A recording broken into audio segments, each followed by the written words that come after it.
47வது பாடலிலே நம்முடைய அருணகிரி சுவாமிகள் சொல்கிறார், மலைக்குகைகளிலே இருக்கும் உண்மை துறவிகள் போல மறவாத மனத்துடன் வேசிகளின் அடிகளை நான் கும்பிட்டேன் சுவாமி. முனிவர்களை கும்பிடு போல உங்களை கும்பிட்டேன். அவர்கள் தொப்புள் குளத்தில் மூழ்கி அவர்களது குமுதமலர் போன்ற மலர்வாயில் பெருகும் அமிதினை பருகினேன். மேகம் போன்ற கொண்டையிட்ட கொண்டலாருடைய அகில் பொடி கற்பூரம் அணிந்த மார்பகங்களாகி இரு மலைகளின் மேல் அன்பு கொண்டேன். இன்பக் கடலிடையே அமிழ்கின்ற என்னை பக்குவமாக ஒப்பற்ற முத்திக்கரையில் சேர்க்க வேண்டும் முருகா. அழகிய பொன்னாலாகிய தண்டை சூழ்ந்த திருவடியை தந்து எனக்கு அருளக்கூடாதா?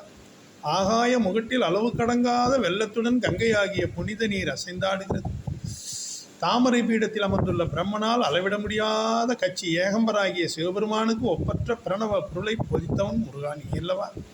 சிகரங்களை உடைய கோபுரத்தின் மீதும் மயில் மீதும் செம்பொன்னாலாகிய கம்பங்களின் மேல் அமைந்த தலத்தின் மீதும் வீதியிலும் முத்துக்களை வீசி எறிகின்ற அலைகளின் கரையில் உள்ள திருச்செந்தூர் பதியில் வாழும் கந்த பெருமாளே முருகா என்று முருகர் பாடுகிறார். முருகரை பாடுகிறார்.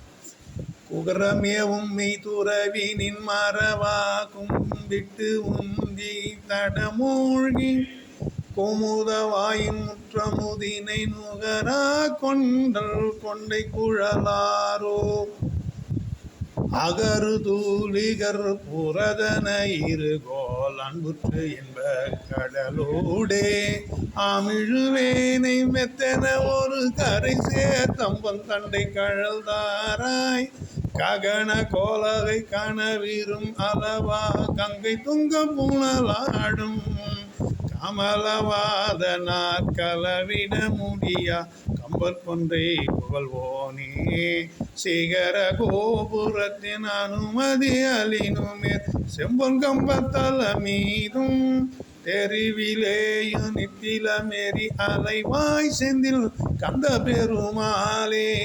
வெற்றிவேல் முருகனுக்கு அரோகரம்.